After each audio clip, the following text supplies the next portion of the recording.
నమస్తే, welcome to yo-yo TV. తెలంగాణలో CM Revanth Reddy శకం నడుస్తోంది. ఆయన సీఎంగా పదవి చేపట్టిన నాటి నుంచి ప్రతిదీ సంచలనమే అవుతోంది. పార్టీనే కాదు, రాష్ట్రాన్ని సైతం అన్ని తానే నడిపిస్తున్నారు. అంతేకాదు రాష్ట్రంలో రాజకీయాల్లో రేవంత్ రెడ్డిదే పై చేయి అవుతోంది.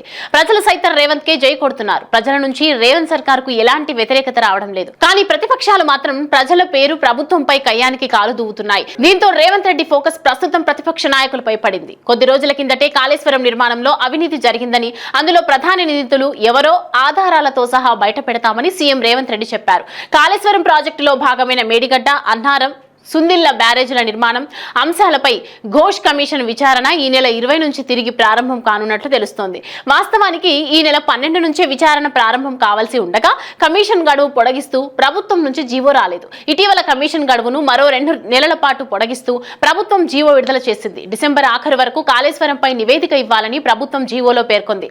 అయితే ప్రభుత్వం జీవో జారీ చేయడంలో జాప్యం కారణంగా విచారణ 2 వారాల పాటు ఆలస్యమైంది. ఈ ప్రాజెక్టుకు సంబంధించి ఇరిగేషన్ డిపార్ట్మెంట్ ఈఎన్సీలు, మాజీ ఈఎన్సీలు, ఎస్సీలు, చీఫ్ ఇంజనీర్ల క్రాస్ ఎగ్జామినేషన్ ను ఇప్పటికే కమిషన్ పూర్తి చేసింది. ఇప్పుడు సుందిల్లా, మేడిగడ్డ, అన్నారం బ్యారేజీల నిర్మాణంలో అత్యంత కీలకంగా వ్యవహరించిన మాజీ ప్రజాప్రతినిధులకు సమన్లు పంపాలని కమిషన్ నిర్ణయించినట్లు తెలుస్తోంది. గత ప్రభుత్వ సమయంలో అత్యంత కీలకంగా వ్యవహరించిన 2 ప్రజాప్రతినిధులకు సమన్లు జారీ చేయనున్నట్లు వార్తలు వస్తున్నాయి. కీలక పాత్ర పోషించిన 2 మాజీ కీలక ప్రజాప్రతినిధులను విచారణకు రావాలని సమన్లు పంపనుందని తెలుస్తోంది.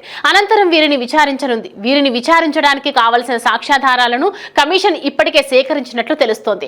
డిసెంబర్ ఫస్ట్ వీక్ లో వీరిద్దరికి సమన్లు పంపే అవకాశం ఉన్నట్లు తెలుస్తోంది. వీరి విచారణ తర్వాత డిసెంబర్ నెలాఖరులో ఫైనల్ రిపోర్టును ప్రభుత్వానికి సమర్పించాలని కమిషన్ భావిస్తున్నట్లు సమాచారం. కాళేశ్వరం ప్రాజెక్టు నిర్మాణంలో అప్పటి సీఎం కేసీఆర్, హరీష్ రావు కీలకంగా వ్యవహరించారు. బీఆర్ఎస్ ప్రభుత్వం మొదటి టర్మ్ లో హరీష్ రావు నీటిపారుదల శాఖ మంత్రిగా ఉన్నారు. దీంతో ఆయన కాళేశ్వరం ప్రాజెక్టు డిజైన్, నిర్మాణంలో కీలక పాత్ర పోషించారు. అనేక సార్లు క్షేత్రస్థాయికి వెళ్లి నిర్మాణాలను పరిశీలించారు. సెకండ్ టర్మ్ లో ఆ శాఖను కేసీఆర్ తన వద్దే ఉంచుకున్నారు. కేసీఆర్, హరీష్ రావు ఆదేశాల మేరకే తాము నడుచుకున్నామని ఇప్పటికే అధికారులు విచారణలో స్పష్టం చేశారు. అధికారులు చెప్పిన విషయాలు, కమిషన్ సేకరించిన వివరాల ఆధారంగా కేసీఆర్, హరీష్ రావును కమిషన్ విచారించనున్నట్లు తెలుస్తోంది. చూడాలి మరి సమన్లు ఇస్తే విచారణకు కేసీఆర్ హాజరవుతారా లేదా అనేది.